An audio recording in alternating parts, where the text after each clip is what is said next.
स्वागत है आपका आज के इस एक्सप्लेनर में।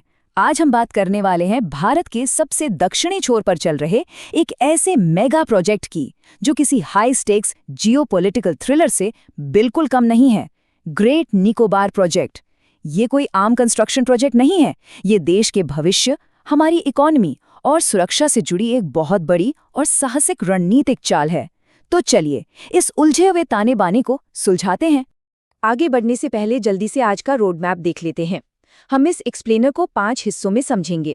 पहला, मेगा प्रोजेक्ट का विजन। दूसरा, मलक्का जलडमरू मध्य का ज्योग्राफिकल एडवांटेज। तीसरा, इसका इकोनॉमिक मास्टर प्लान। चौथा, इकोलॉजी की भारी कीमत। और पांचवा, इस पर हो रहा तीखा राजनीतिक टकराव। तो शुरुआत करते हैं हमारे पहले पॉइंट से, इस मेगा प्रोजेक्ट का विजन। इस पूरी डिबेट को गहराई से समझने के लिए हमें सबसे पहले ये देखना होगा कि आखिर इस सुदूर द्वीप पर किस लेवल का इंफ्रास्ट्रक्चर खड़ा करने की तैयारी है। जरा इस नंबर पर गौर कीजिए, 80,000 करोड़ रुपए। ये कोई छोटी मोटी रकम नहीं है। नीति आयोग ने 2020 और 2021 के आसपास पब्लिक प्राइवेट पार्टनरशिप मॉडल के तहत इस मेगा विजन का खाका तैयार किया था। आप बस इसके स्केल की कल्पना कीजिए, ये एक पूरे द्वीप का नक्शा बदलने की तैयारी है।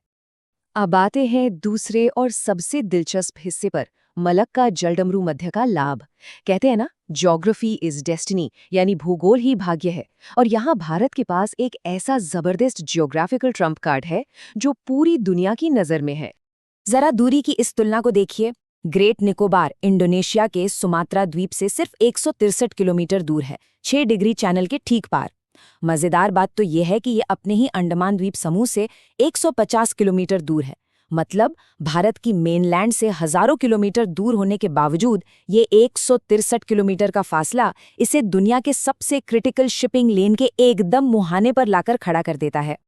और वो शिपिंग लेन है मलक्का स्ट्रेट, मलेशिया और इंडोनेशिया के बीच पानी का एक बहुत ही संकरा सा रास्ता। ये कोई आम जलमार्ग नहीं है, ये ग्लोबल ट्रेड की और ख़ास तौर पर चीन की इकोनॉमी की लाइफलाइन है। इसे मलक्का डिलेमा भी कहते हैं, जो बड़ी महाशक्तियों की सबसे बड़ी कमजोरी है। डेटा की बात करें तो चीन के कुल व्यापार का लगभग 30 से 40% हिस्सा इसी पतले से रास्ते से होकर गुजरता है। एशिया, अफ्रीका और यूरोप को जोड़ने वाला यही वो मेन हाईवे है। अब सोचिए, क्या हो अगर भारत जैसी कोई बड़ी नौसैनिक शक्ति इस स्ट्रेट के ठीक एंट्री गेट पर ही बैठ जाए। 2001 में स्थापित भारतीय ट्राई सर्विस कमांड वहां पहले से मौजूद है।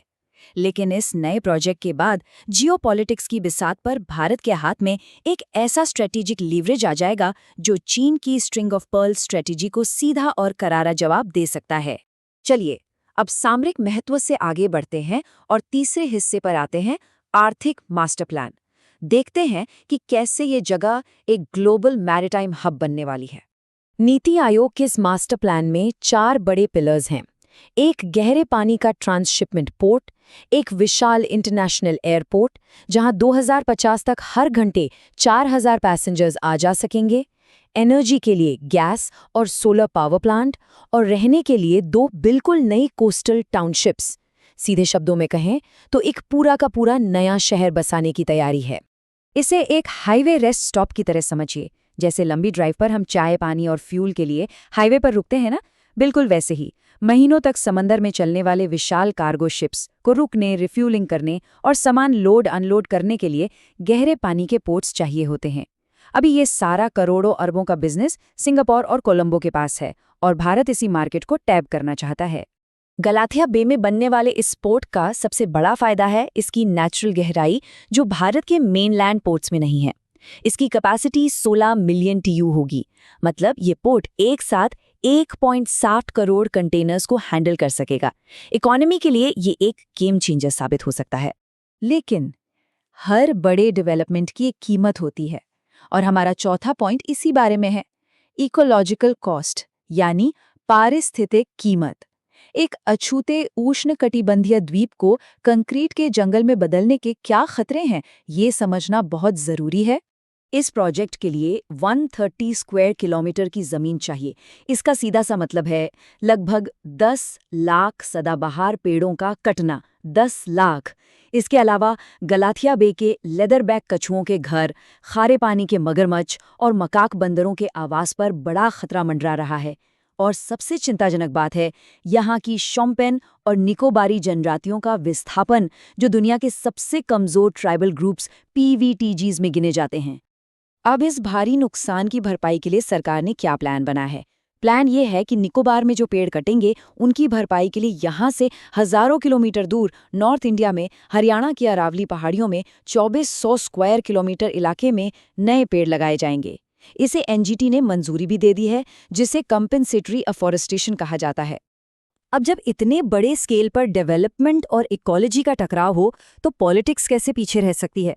हमारा पांचवा और आखिरी पॉइंट है राजनीतिक टकराव, आरोपों और प्रत्यारोपों का दौर। देश में इसे लेकर बहस पूरी तरह से बढ़ चुकी है। कांग्रेस पार्टी का स्पष्ट आरोप है कि ये प्रोजेक्ट एक इकोलॉजिकल डिजास्टर है, आदिवासियों को बेघर कर देगा और ये सीधा सीधा अडानी ग्रुप को फायदा पहुंचाने वाला क्रोनी कैपिटलिज्म है।